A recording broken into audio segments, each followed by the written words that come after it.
প্রিয় শিক্ষার্থী, জাতীয় বিশ্ববিদ্যালয় কর্তৃক অনলাইন ক্লাসে শুরু করার অংশ হিসেবে প্রিয় শিক্ষার্থীবৃন্দকে আমি আমার পক্ষ থেকে শুভেচ্ছা ও স্বাগত জানাচ্ছি। আশা করি সবাই ভালো আছো। আমাদের আজকের পঠিত বিষয়টি হলো ইকোলজি। আমি ইকোলজি বিষয়ে আজকে তোমাদের সাথে আবার সাক্ষাৎ করছি।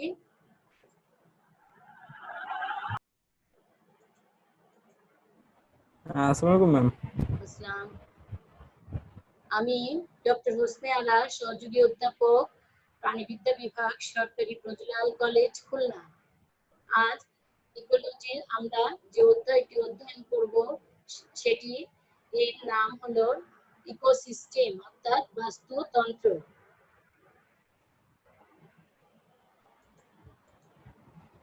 ইকোসিস্টেমের আমি একটি আউটলাইন করেছি যে কি কি আমরা দেখতে চাই, একটু ইন্ট্রোডাকশন বা ভূমিকা, সংজ্ঞা, তার প্রকারভেদ, তারপর ভার্টিক্যাল স্ট্রাটিফিকেশন, আনুভূমিক যে তার অবস্থানগুলো সেটা, তারপরে আছে গঠনগত দিক এবং ফাংশনাল দিক, এবং সর্বোপরি এর সাথেই আমি একটু দেখাবো যে পারি তোমাদের তৃণভূমি ইকোসিস্টেমটা কেমন হবে সেটা।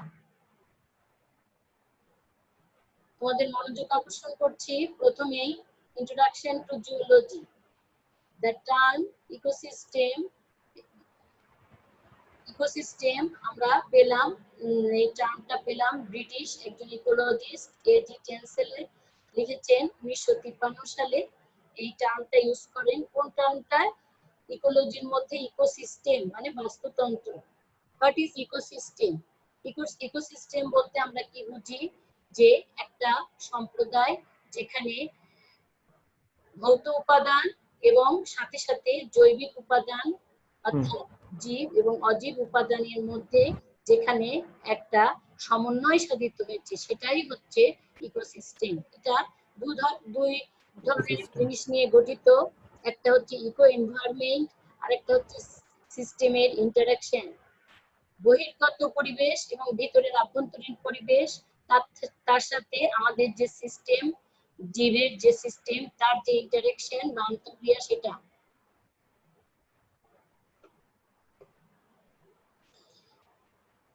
এখন আমরা ইকোসিস্টেমের ডেফিনেশনে গেলে ইপি অডামের একটা ডেফিনেশন আমি তোমাদেরকে বলছি। ইপি অডাম বলেছেন যে বাস্তুতন্ত্র হচ্ছে কোনো নির্দিষ্ট অঞ্চলের জীব সম্প্রদায় এবং জড় উপাদানের মধ্যে আন্তঃক্রিয়ায় গড়ে ওঠা একটি সমষ্টিগত একক বা ইউনিট, যেখানে কি থাকবে? পুষ্টি চক্র থাকবে এবং শক্তি প্রবাহটা স্বনিয়ন্ত্রিত এবং স্ব অস্তিত্বে বিরাজমান অবস্থায় থাকবে। যেমন একটা কি তৃণভূমি, একটা বনভূমি, একটা অ্যাকুয়ারিয়াম, একটি পুকুর, একটি লেক, একটা নদী বা একটি মহাসাগর।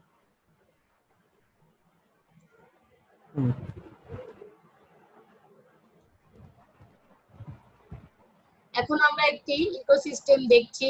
ইকোসিস্টেমটার সাথে সবকিছুই মোটামুটি আছে, যে এখানে আমরা বিভিন্ন প্রাণী, উদ্ভিদ এবং বিভিন্ন পরিবেশ, ভৌতিক পরিবেশ দেখতে পাচ্ছি। এটা একটা বনভূমির মধ্যে ইকোসিস্টেম।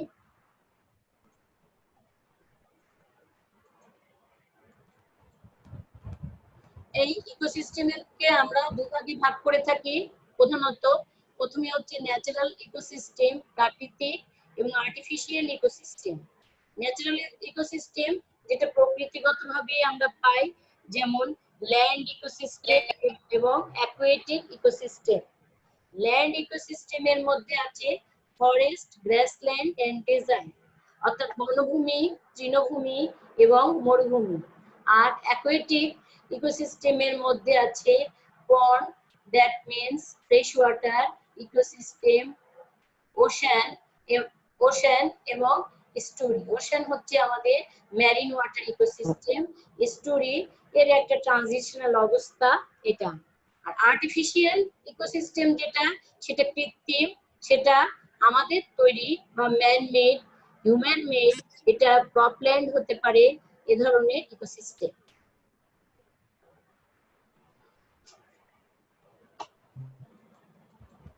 এবার আমরা টাইপস অফ ইকোসিস্টেমে ঢুকে টেরিস্ট্রিয়াল আর অ্যাকুয়াটিক যেগুলো বললাম সেগুলোই আরেকটু দেখলাম, কি আকারে দেখছি। এটা টেরিস্ট্রিয়াল ইকোসিস্টেম, স্থলজ বাস্তুতন্ত্র। এখানে স্থলজ বাস্তুতন্ত্র, স্থলে আমরা ল্যান্ড ফর্মে ভূমি আকারে যেগুলো দেখতে পাই, সেগুলোর মধ্যে যে প্রাইমারি টেরিস্ট্রিয়াল ইকোসিস্টেম এক্সিস্ট, অস্তিত্ব রক্ষা করে এই 6 রকম উপায়ে: tundra, তৈগা, temperate deciduous forest, tropical rain forest, grassland এবং ডেজার্ট। তুন্দ্রা অঞ্চল, তৈগা অঞ্চল, তারপরে হচ্ছে ডেসিডুয়াস, টেম্পারেট ডেসিডুয়াস, ট্রপিক্যাল ক্রান্তীয় বৃষ্টিস্নাত বনভূমি, তৃণভূমি এবং মরুভূমি। এখানে এখানে আমরা দেখছি একটা গ্রাসল্যান্ডে কি কি জিনিস তারা শেয়ার করতেছে নিজেদের মধ্যে, অ্যানিমেল গুলো ছোটাছুটি করতেছে গ্রাসল্যান্ডে এবং বিভিন্ন ভাবে তাদের ইন্টারঅ্যাকশন এখানে চলছে। টাইপস অফ অ্যাকুয়াটিক ইকোসিস্টেম, জলজ বাস্তুতন্ত্র কত ধরনের? এটা আমরা সবাই জানি। ফ্রেশ ওয়াটার ইকোসিস্টেমের মধ্যে আছে 2 ধরন: স্ট্যান্ডিং ওয়াটার বা lentic water, are moving water বা লটিক ওয়াটার। প্রবাহমান স্থির পানি এবং প্রবাহমান পানি। স্থির পানির মধ্যে আছে প্রধানত পন্ড, লেক, বিল, খাল, হাওর ইত্যাদি। আর প্রবাহমান পানির মধ্যে আমরা পাচ্ছি নদী, তারপরে হচ্ছে নদী পাচ্ছি, নদী সম্পর্কিত যেগুলো সরু নালা টালা, স্ট্রিম, তারপরে ঝর্ণা বা স্প্রিং, এগুলো পাই। ট্রানজিশনাল কমিউনিটি মানে মেরিন আর ফ্রেশ ওয়াটারের মাঝামাঝি যেটা, সেটা ট্রানজিশনাল, মধ্যম অবস্থানে এটা থাকে। যেমন স্টোরেজ, যেমন মোহনা, সাগর এবং নদীর যে মিলনস্থল সেটাই হচ্ছে মোহনা। ওয়েটল্যান্ড, এখানে ভিজা যে পানির স্তরগুলো সেগুলো, এর মধ্যে আমরা পাই সোয়ার্মস, মার্শেস। এগুলো আমাদের দেশের প্রেক্ষিতে যদি আমরা দেখি তাহলে আমরা ম্যানগ্রোভ পাবো এবং বিভিন্ন অঞ্চলে সোয়ার্ম, ওই সিলেটের বিভিন্ন অঞ্চলে বিভিন্ন টাইপের সোয়ার্ম, রাতারগুলো, এগুলোতে আমরা মাছ, সোয়ার্ম এগুলো দেখে থাকি। ম্যারিন ইকোসিস্টেমের মধ্যে আছে শোর লাইনস আছে, তারপরে আছে ব্যারিয়ার আইল্যান্ডস আছে, প্রফ কোরাল রিফ আছে, ওপেন সি আছে। প্রবাল যে সেটা আছে, তারপরে ব্যারিয়ার যে আইল্যান্ড গুলি আছে সেগুলি আছে, এবং মহাসাগর গুলো, খোলা মহাসাগর গুলো আছে। এখানে আমরা একটি ওয়েটল্যান্ডের ইকোসিস্টেম তোমরা দেখতে পাচ্ছ। ওয়েটল্যান্ড ইকোসিস্টেমটা খুব সুন্দর। এখানে প্রাণী, উদ্ভিদ বিভিন্নভাবে সমাবেশ করে তাদের বিভিন্ন খাদ্য, আশ্রয়, অন্যান্য ইন্টারঅ্যাকশন গুলো শেয়ার করছে। স্ট্র্যাটিফিকেশন, এটা একটা জিনিস, ইকোলজিক্যাল স্ট্র্যাটিফিকেশন। এটা দেখা যাচ্ছে কি বাস্তুতন্ত্র যখন গড়ে ওঠে তখন তার মধ্যে বিভিন্ন ধরনের জিনিস আমরা দেখতে পাই। এখানে বলছে the vertical distribution of different species occupying different levels in is called stratification, মানে আনুভূমিকভাবে বেড়ে ওঠা যে কোনো একটা, ধরো জীবীয় পদার্থ, তাকে আমরা যে ভাগটা করি সেই ভাগের অনুসারে এখানে আমাদের জীবকুলের বিস্তৃতিও ঘটে থাকে। যেমন ট্রিজ অকুপাই টপ ভার্টিক্যালি, মানে উপরের দিকে এটা আনুভূমিকভাবে প্রশস্ত হচ্ছে গাছ বা প্ল্যান্ট, এবং ভার্টিক্যাল যে স্ট্রাটা বা লেয়ার অফ এ ফরেস্ট, বনভূমির উপরের দিকে যে গাছগুলোকে পাই আমরা সেগুলো হচ্ছে শার্পস। সেকেন্ডেতে আমরা যেগুলো পাই সেগুলো হচ্ছে হার্বস, মধ্যম স্তরের যেগুলো সেগুলো হার্বস, এবং একেবারে বটম লেয়ারে যে উদ্ভিদগুলো আমরা পাই সেগুলোকে আমরা বলি গ্রাস বা তৃণ। স্ট্রাকচার অফ এন ইকোসিস্টেম, ইকোসিস্টেমের গঠনটা কেমন হতে পারে, একটা ইকোসিস্টেম গড়ে উঠতে গেলে কি কি? The composition of biological community including species, অবশ্যই একটা জীবতাত্ত্বিক সম্প্রদায় এখানে গড়ে উঠবে, যেখানে প্রজাতি থাকবে, তার সংখ্যা থাকবে, সেই সংখ্যার সাথে সাথে কি হবে, সেই প্রজাতিটির বায়োমাস জীবভর থাকবে, তার জীবনচক্র থাকবে, এবং ডিস্ট্রিবিউশন ইন স্পেস কত স্থান জুড়ে সে বিস্তৃত হবে সেটাও নির্দিষ্ট থাকবে। The quantity and distribution of non-living materials like nutrients and water, এবং এখানে একটি পুষ্টি চক্র থাকবে, সাথে সাথে পানি থাকবে। বাস্তুতন্ত্র একটি বাস্তুগত একক, এখানে জীব এবং অজীব উপাদান এর মধ্যে একটি পুষ্টি চক্র সক্রিয়ভাবে থাকে এবং সেখানে শক্তি প্রবাহটাও অক্ষুণ্ণ অবস্থায় থাকে। এখানে বলেছে the condition of the existence such as temperature এবং লাইট, এবং এখানে ভৌতিক হচ্ছে অজীবীয় উপাদান হিসেবে যে জিনিসটা খুব প্রয়োজন সেটা প্রথমেই হচ্ছে তাপমাত্রা এবং আলো বেঁচে থাকার জন্য জীবগুলি। এরপরে আছে the structure of an ecosystem is characterized by the organization of biotic, abiotic and biotic components, জীব এবং অজীব উপাদানের যে সমন্বয়, এর মধ্যেই স্ট্রাকচার অফ এন ইকোসিস্টেম কি বলছি, এর চরিত্র বা এর বৈশিষ্ট্যটা নিহিত থাকে।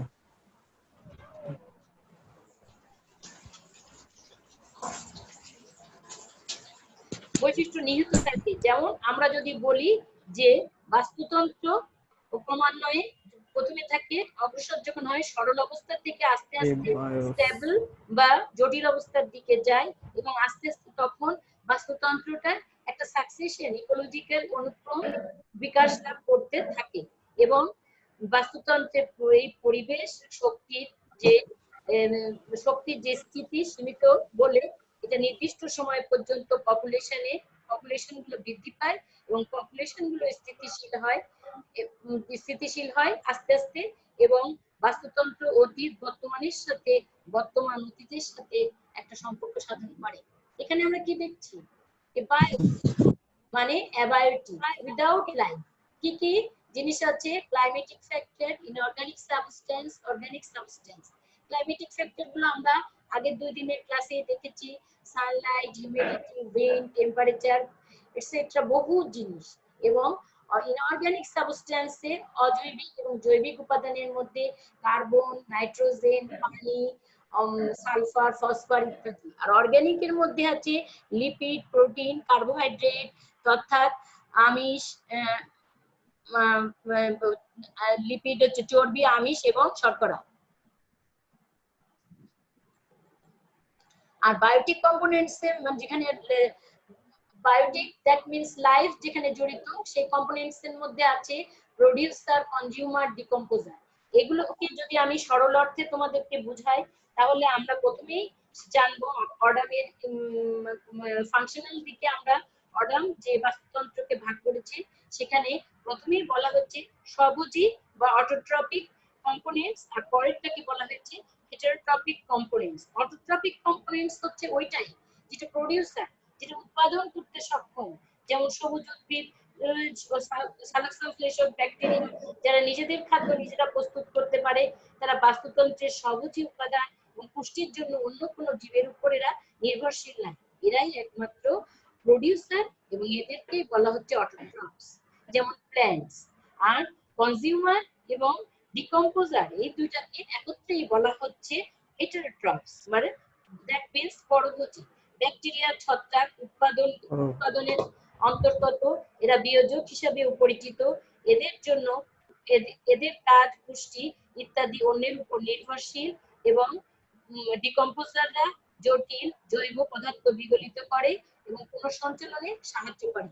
যেমন কনজিউমারের মধ্যে আমরা পাচ্ছি হার্বিভোরস, কার্নিভোরস, অমনিভোরস, আর ডিকম্পোজারের মধ্যে আমরা পাচ্ছি ফাঞ্জাই এন্ড ব্যাকটেরিয়া।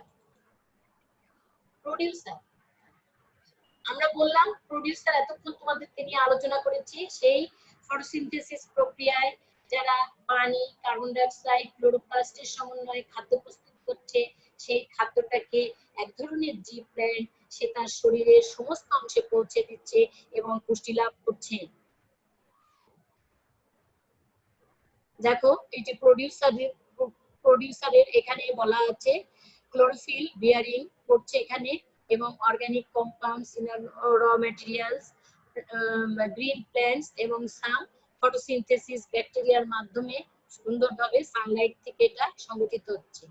কনজিউমার যারা কনজিউম করে, খাদক যারা ওদেরকে খেয়ে বেঁচে থাকে, মানে ওই প্রাইমারি প্রডিউসার যেটা আমরা প্ল্যান্ট খেয়ে প্রধানত যারা বেঁচে থাকছি তারা।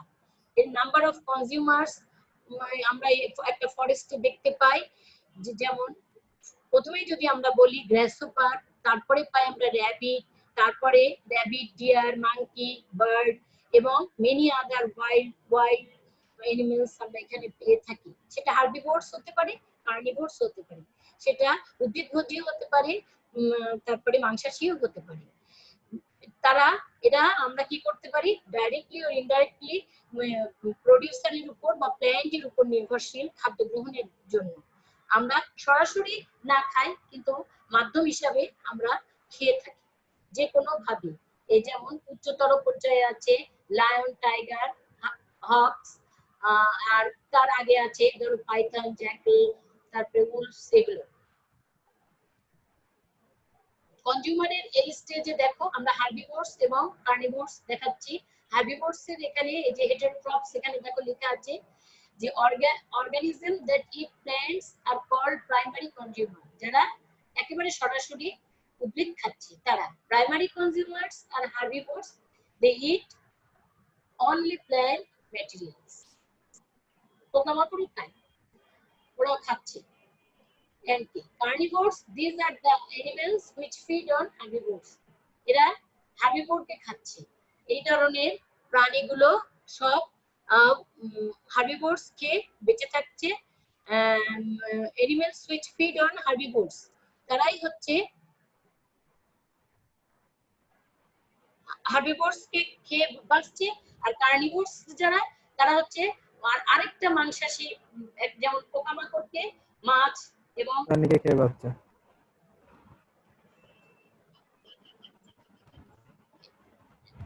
এটা প্রাইমারি, প্রথমটা দেখো প্রাইমারি প্রোডিউসার তাকে খাচ্ছে, পাতা খাচ্ছে, এরা হচ্ছে হার্বিভোরস।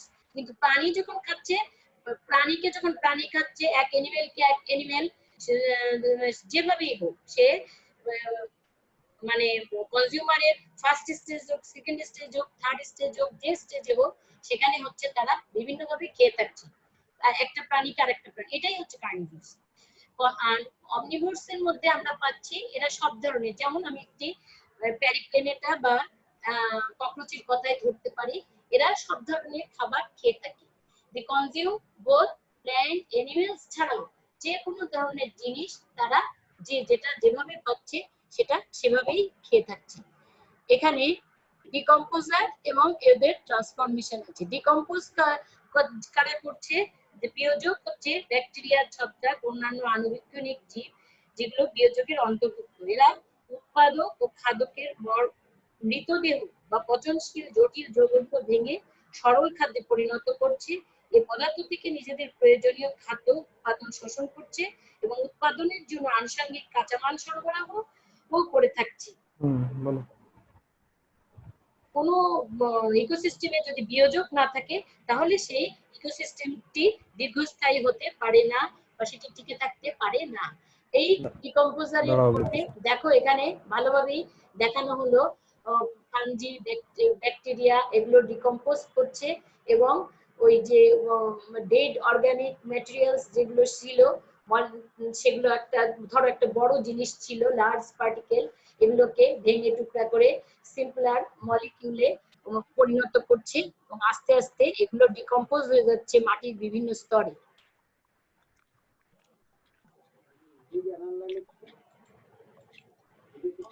এখানে আমরা একটা ডেজার্টের একটা ইকোসিস্টেম দেখতে পাচ্ছি, একটা মরুভূমি দেখছি। মরুভূমিতে কিভাবে থাকতে পারে বিভিন্ন প্রাণীগুলো, কোন স্টেজে, এখানে কোন ধরনের উদ্ভিদ বা প্ল্যান্ট আছে, এই যে অর্কিড টাইপের বা ওই টাইপের যে ক্যাকটাস টাইপের যে গাছগুলো আমরা দেখি সেগুলো, এবং ওই ধরনের অ্যানিমেল এর একটা চিত্র আমরা দেখালাম, মানে আনুমানিক চিত্র।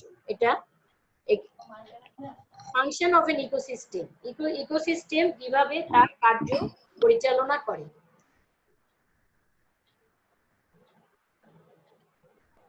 Green leaves prepare food root absorb nutrients from the soil. পাতাগুলো খাদ্য প্রস্তুত করে এবং মূল থেকে তার পানি অন্যান্য নিউট্রিয়েন্টস মাটি থেকে শোষণ করে। Herbivores feed on part of the plant production and in turn serve as food for carnivores. এবং এভাবে তৈরি করা খাদ্যগুলোকে তারা তাদের মধ্যে সঞ্চয় করে রাখে সার্ভ অ্যাজ ফুড হিসেবে এবং কার্ডের জন্য মাংসাশীদের জন্য।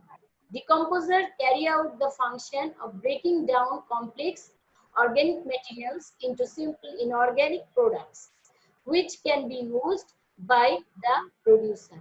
Decomposer গুলো বহন করছে ওই ফাংশন গুলো যেগুলোতে তারা ব্রেকডাউন করতে পারে জটিল যৌগ পদার্থ সমূহকে সিম্পল সরল ইনঅর্গানিক প্রোডাক্ট হিসেবে and which can be used যেটা আবার আমরা প্রোডিউসার বা প্ল্যান্ট গ্রহণ করছি মাটি থেকে। All these functions in a ecosystem occur through dedicatedly balance and control process এবং এইভাবেই ফাংশনটা ইকোসিস্টেমের ফাংশনটা ঘটে যাচ্ছে সুন্দরভাবে এবং একটা ভারসাম্য এবং স্বনিয়ন্ত্রিত প্রক্রিয়াটা খুব সুন্দরভাবে চলছে। This cycle goes on and on leading to efficient continuous functioning of the ecosystem. এভাবেই বাস্তুতন্ত্র পর্যায়ক্রমিকভাবে তার সবসময় তার প্রক্রিয়াটাকে সক্রিয় রাখছে। Food chain, food web, trophic structure এগুলো সবই এই বাস্তুতন্ত্রের মধ্যে পর্যায়ক্রমে খাদ্যচক্র, খাদ্যজালক এবং ট্রপিক স্ট্রাকচার এবং লেভেলের যে বিভিন্ন স্ট্রাকচার আছে সেই লেভেলে কে কাকে খাবে, কিভাবে তাদের খাদ্যের একটা সমন্বয় থাকবে সেটা চলে। এর মাধ্যমে আমরা কি পাই? এনার্জি ফ্লো পাই, শক্তির একটা প্রবাহ চলতে থাকে। এবং এছাড়াও আছে সাইক্লিং অফ নিউট্রিয়েন্টস এবং পুষ্টি চক্র চলে। কার পুষ্টি চক্র? বায়োজিও কেমিক্যাল সাইকেল, জীব ভূ রাসায়নিক চক্র, জীবের সাথে ভূ রাসায়নিক চক্রের একটা সাইক্লিক অর্ডারে চলতে থাকে। প্রাইমারি এন্ড সেকেন্ডারি প্রোডাকশন, এইভাবেই এই প্রাথমিক এবং মাধ্যমিক প্রোডাকশন গুলো তৈরি হয়। ইকোসিস্টেম ডেভেলপমেন্ট এন্ড রেগুলেশন, এভাবে বাস্তুতন্ত্র তার কার্যটা এগিয়ে নিয়ে যায় এবং নিয়ন্ত্রণ করে। এখানে একটা আমরা সোয়াম্প ফরেস্ট দেখতে পাচ্ছি। আমাদের দেশের অনেকগুলো সোয়াম্প ফরেস্ট আছে, তার মধ্যে একটা পর্যটন প্রসিদ্ধ সোয়াম্প ফরেস্ট হচ্ছে রাতালগুড় ফরেস্ট। এরকমই একটি ফরেস্টের চিত্র আমরা এখানে দেখছি। Function of ecosystem. The components of ecosystem are seen to function as a unit when we consider the following aspects. তাহলে প্রোডাক্টিভিটি থাকবে, ডিকম্পোজিশন থাকবে, এনার্জি ফ্লো থাকবে, নিউট্রিয়েন্ট সাইকেল থাকবে। অবশ্যই ইকোসিস্টেমের যে ফাংশন সেখানে উৎপাদক থাকবে, উৎপাদনশীলতা থাকবে, তারপরে বিয়োজকের ভূমিকায় ডিকম্পোজিশনটা হবে, সাথে সাথে এই দুটো চললেই এনার্জি ফ্লো শক্তি প্রবাহটা চলবে, সাথে সাথে পুষ্টি লাভ করবে বা পুষ্টিচক্র চলবে, বিভিন্ন ধরনের পুষ্টিচক্র সাইক্লিক অর্ডারে চলবে। প্রোডাক্টিভিটি আছে, এই প্রোডাক্টিভিটির মধ্যে বায়োমাস মানে জীবের যে ভর, এটাই প্রোডাক্টিভিটির আসল জিনিস। এখানে আমরা দেখছি একটা যে প্রথমে গ্রস প্রাইমারি প্রোডাক্টিভিটি আর secondary productivity. Gross primary productivity ওই প্রোডিউসার উৎপন্ন করলো ফটোসিনথেসিস প্রক্রিয়ায়, ওরাই হচ্ছে গ্রস প্রাইমারি প্রোডাকশন। এবং গ্রস প্রাইমারি প্রোডাকশনের থেকে যে নতুন অর্গানিক ম্যাটার বাই কনজিউমার যেটা পেলো সেটাকে বলবো সেকেন্ডারি প্রোডাক্টিভিটি। ওদের যে শক্তি সেটা কার মধ্যে আসলো?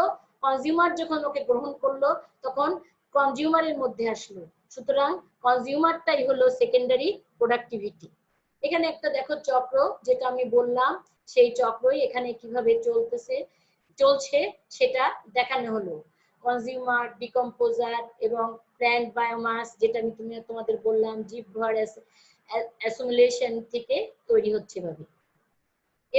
এবার আমি তোমাদের যেটা দেখাচ্ছি সেটা হচ্ছে ডিকম্পোজিশন। ডিকম্পোজিশন মানে ডিকম্পোজাররা কর্তৃক আমরা যেটা পাই, breakdown of complex organic matter into inorganic substance like carbon dioxide, water, nutrients, and the process is called decomposition. Breakdown হয়ে যাচ্ছে, যে ডেড ম্যাটেরিয়ালস বলো বা ওই ধরনের ফাঞ্জি, ব্যাকটেরিয়া, ছত্রাক যেগুলোই থাকছে অর্গানিক ম্যাটার ইনঅর্গানিক সাবস্টেন্সের সাথে, লাইক কার্বন ডাইঅক্সাইড থাকছে, ওর ভিতর ওয়াটার, এবং ওর মধ্যেও পুষ্টিদ্রব্য আছে। এই প্রক্রিয়াটাকে আমরা বলবো ডিকম্পোজিশন। এই ডিকম্পোজিশন স্তরটা চলতে থাকে কতগুলো ধাপে। প্রথমে হয় ফ্র্যাগমেন্টেশন, টুকরায়িত হয়। তারপরে হচ্ছে লিচিং, সেখানে হচ্ছে যে টুকরোকৃত হলো সেগুলো হচ্ছে তরলে পরিণত হলো। তরলটা আবার শোষণ কম ছাঁকন এবং শোষণ কম জিনিসের মাধ্যমে আস্তে আস্তে তার নিচের স্তরে ঢুকছে। এরপরে হচ্ছে ক্যাটাবলিজম, ক্ষয়প্রাপ্ত হচ্ছে। ক্যাটাবলিজম মানে এখানে ক্ষয়প্রাপ্ত হয়ে, যেমন আমরা যখন বিপাক ক্রিয়া চলে তখন শক্তি উৎপাদ হয় এবং শক্তির ক্ষয় হয়, এখানে সেই যে শক্তি যেটা ছিল সেটা ক্ষয়প্রাপ্ত হচ্ছে। এরপরে হচ্ছে হিউমিফিকেশন, মাটির মধ্যে কি আছে, হিউমাস আছে, সেই হিউমাসটা এখানে হিউমিফিকেশনের মাধ্যমে আমরা দেখতে পাচ্ছি ডিকম্পোজিশনের একটা স্টেপ হিসাবে। আর লাস্টে কি তৈরি হচ্ছে মিনারালাইজেশন, মানে খনিজ দ্রব্য হিসাবে এটা আমাদের আবার মাটির নিচে জমা হচ্ছে। এই খনি থেকে আমরা, এই খনিজ দ্রব্য থেকে আমরা কিভাবে আবার নিউট্রিয়েন্টস পাচ্ছি, আমরা যখন প্ল্যান্ট লাগাচ্ছি ঠিকই প্ল্যান্টটা আবার এই মিনারেল গুলো ওখান থেকে গ্রহণ করছে। এই ডিকম্পোজিশন সাইকেলটা দেখ আমরা কিভাবে চালাচ্ছি। Tree grows in the soil, মাটিতে জন্মাচ্ছে, এবার পাতাগুলো পড়ে যাচ্ছে কোথায়, সেই মাটির মধ্যে পড়ছে, মাটির মধ্যে পড়ে সেটা আবার ডিকম্পোজ হচ্ছে। আবার আছে সাম আর ইটেড বাই ইনসেক্টস, কিছু পাতা পতঙ্গগুলো খেয়ে ফেলছে। Nutrients and energy enter web cycle, food web সাইকেলের সাহায্যে সেটা আবার স্থানান্তরিত হচ্ছে। Some nutrients reach into soil and chemical action, এবং কিছু নিউট্রিয়েন্টস আবার সয়েলের মধ্যে ঢুকে যাচ্ছে কেমিক্যাল অ্যাকশনের মাধ্যমে। কেঁচো এবং অন্যান্য পতঙ্গ এগুলোকে মাটির নিচে নিয়ে যেতে সাহায্য করছে, এবং অর্গানিক নিচে যে পদার্থগুলো আছে সেগুলো রিচ বা অনেক প্রাচুর্যতাপূর্ণ হচ্ছে। সেখান থেকে সেখানে আবার যখন আমরা গাছ লাগাচ্ছি সেই মাটিতে, তখন সেই মাটিটি আবার একইভাবে পুষ্টি লাভ করছে। আর ওখানে যখন হলো, এই যে পাতা থেকে যখন পোকাতে খেলো, তারপরে দেখো ওখান থেকে যে পাতাগুলোর ভগ্ন দশা, সেখান থেকে ফাঞ্জি, ব্যাকটেরিয়া এগুলো পাতার উপর, এটা হচ্ছে প্ল্যান্টের ডেড অংশ, আবার এনিমেলের ডেড অংশ থেকে আবার ফাঞ্জি, ছত্রাক এগুলো গ্রো করছে, ওগুলো মাটির মধ্যে ঢুকে যাচ্ছে এবং মাটির উৎপাদন শক্তি আস্তে আস্তে বেড়ে যাচ্ছে আরেকটি নতুন ইকোসিস্টেম তৈরির জন্য। এনার্জি ফ্লো, এইভাবেই এনার্জি শক্তি এক স্থান থেকে অন্য স্থানে, the flow of energy is one way direction from producer to consumer and ends in decomposition process, এই প্রক্রিয়ায় শেষ হয়ে যাচ্ছে। However, a part of energy is lost as heat and agrees with phenomenon of secondary law of thermodynamics, এবং thermodynamics ল অনুসারে যে শক্তি ধ্বংস নয়, সৃষ্টিও, শক্তি যা ছিল তাকে এক অবস্থা থেকে অন্য অবস্থায়, শুধু আমরা থার্মোডাইনামিক্স লতে বলি বিনাশ নাই, রূপান্তরিত হচ্ছে, বিনাশ নাই,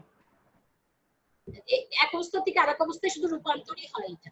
আর থার্মোডাইনামিক্স এর দুইটা ল, ফার্স্ট ল এবং সেকেন্ড ল এর মধ্যে পড়ে এই এনার্জি ফ্লোতে।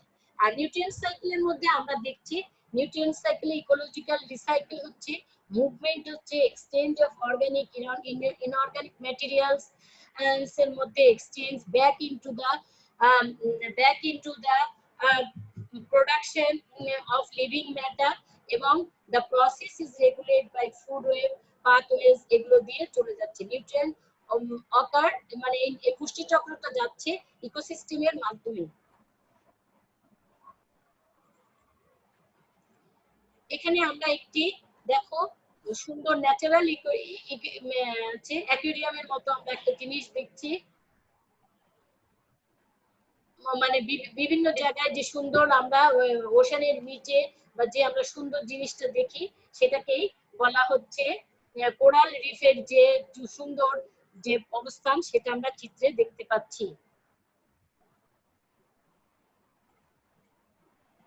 গ্রাসল্যান্ড ইকোসিস্টেম আমি একটু বলতে চেয়েছিলাম যে একটা বনভূমির বাস্তুতন্ত্রটা কেমন হতে পারে।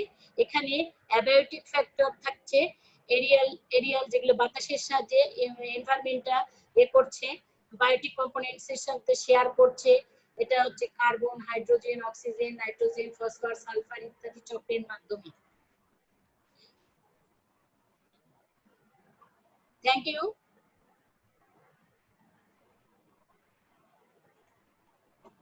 এই বায়োটিক কম্পোনেন্ট গুলোর মধ্যে আমরা যে জিনিসগুলো দেখছি সেগুলো হচ্ছে গ্যাস, তারপরে আছে বিভিন্ন ধরনের জিনিস, এনিমেলস হচ্ছে like cow, buffaloes, deer, sheep, তারপরে হচ্ছে মাউস, আর মেনি ইনসেক্টস হতে পারে, কনজিউমার লেভেলে ফাঞ্জি লাইক গ্রাসল্যান্ডের এই জিনিসগুলো আমরা দেখতে পারি।